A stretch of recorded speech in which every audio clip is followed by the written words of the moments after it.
Hi, welcome to video 8. The title of this video is question ... answer.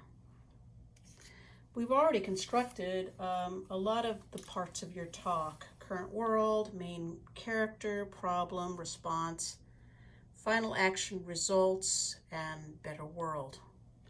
And in this video, we're going to connect and wire up your talk so that your audience will pay attention to what you say, they will learn from it, and ultimately understand what it is you want them to understand, because after all, that is the goal of your talk.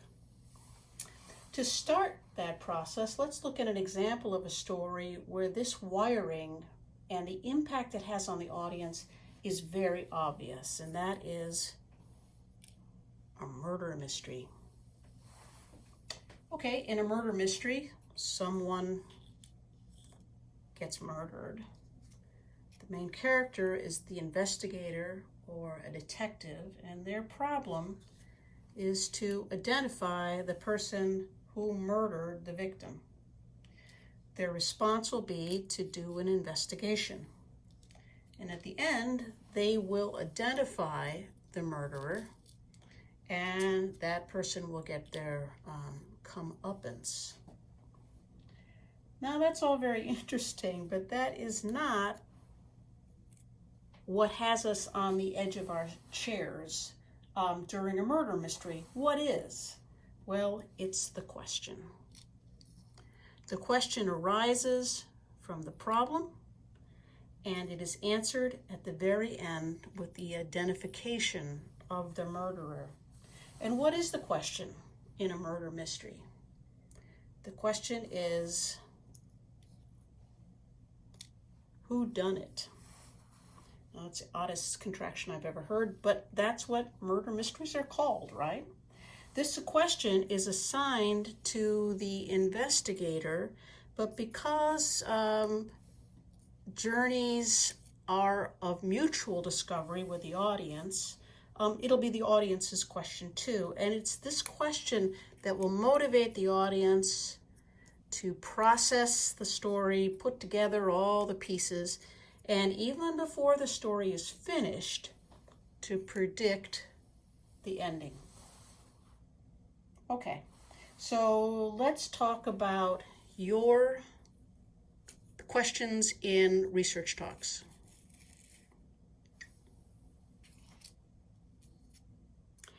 Questions in research talks, they need to be specific because it's important for us to know when the question has been answered.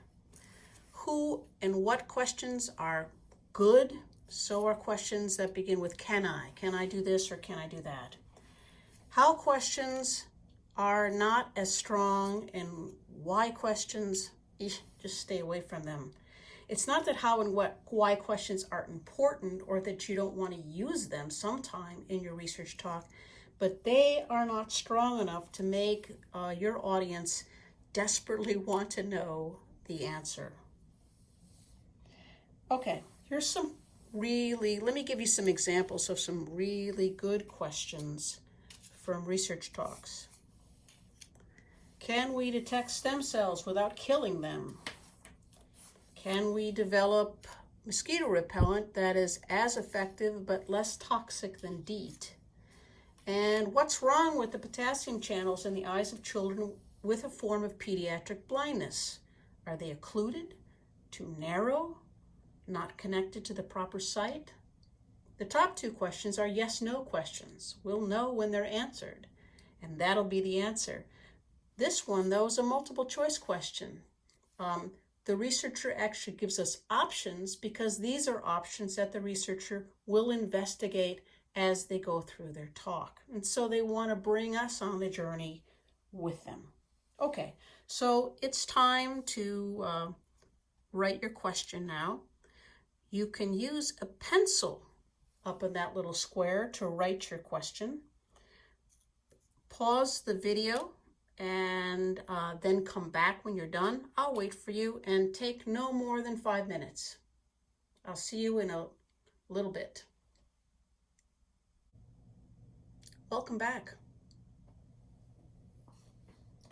It's time to go from the problem to the solution by answering the question.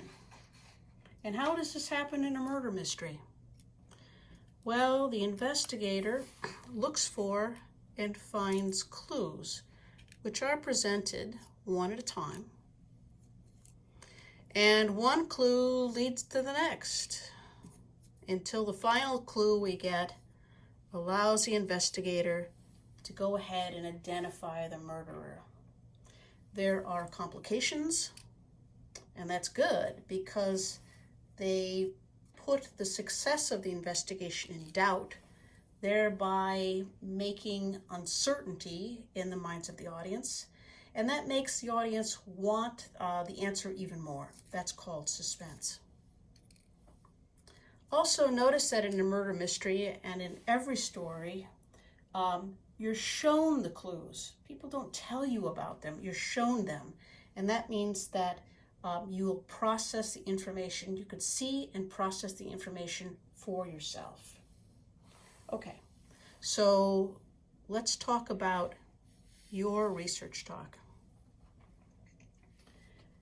To go from your question to the answer in your research talk, you get 3 steps, and only 3 steps. And what can be in these steps can be, things you learned, experiments you did, things you made, things you thought. Now I know you're saying to yourself, wait, I did a whole lot more than 3 things in my research. I've been working on this for years. I understand. But it's a very short talk. So you'll need to select the 3 things that are absolutely essential to have your audience understand the very last thing or the answer to your question. And then that's it.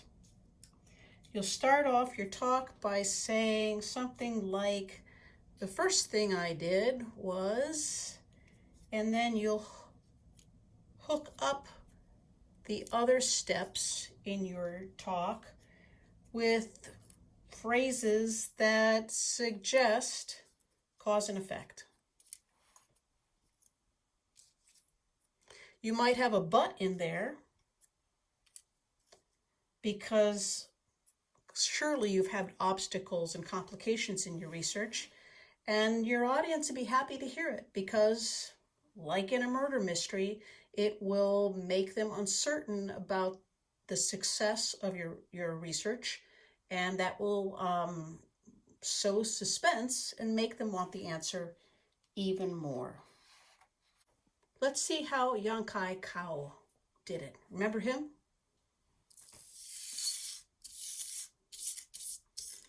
Remember Yang Kai,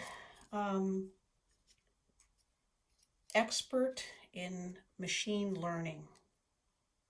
He started out his talk by telling us that in 1995 there was a subway attack in Tokyo. There was a release of sarin gas, which is toxic, a nerve agent. Many people were killed. So the problem was to come up with a way to detect sarin gas quickly. So some sort of alarm could be devised to warn people if there was such an attack. The response to the problem was, well, he'd found out through collaborators that liquid crystal was able to react with sarin gas and change from dark to light. So his question was, can I detect sarin gas quickly using liquid crystal? Well, it's true, liquid crystal does change from dark to bright in the presence of sarin gas, but so does water. And water is everywhere, so that method really wasn't going to work. But they found out by doing tests that water took a lot longer for this reaction than sarin gas. Unfortunately, water took like 10 minutes and sarin gas took 5 minutes, and it only takes 4 minutes for sarin gas to kill you. So Jan Kai wrote a computer program that was able to look at that reaction and find that there were differences. Even within a few seconds, there were differences. The computer could tell there were differences, and they were able to tell whether they was water or sarin gas. They were successful at this. They could do it in a very short period of time, like 4 seconds, with a high degree of accuracy. And now, if there's sarin gas released, there is the possibility that it can be detected very quickly, giving people time to run away. Okay, it's time for you to do some work. Although you were allowed to use a pencil when you did the question, you must use icons when doing the steps. You can either use icons that, like you saw me do, you can move them around, or if you have to make new ones, go ahead. Don't take any more than 10 minutes on this, and when you're done, come on back to the next video. I'll be waiting for you. Thank you.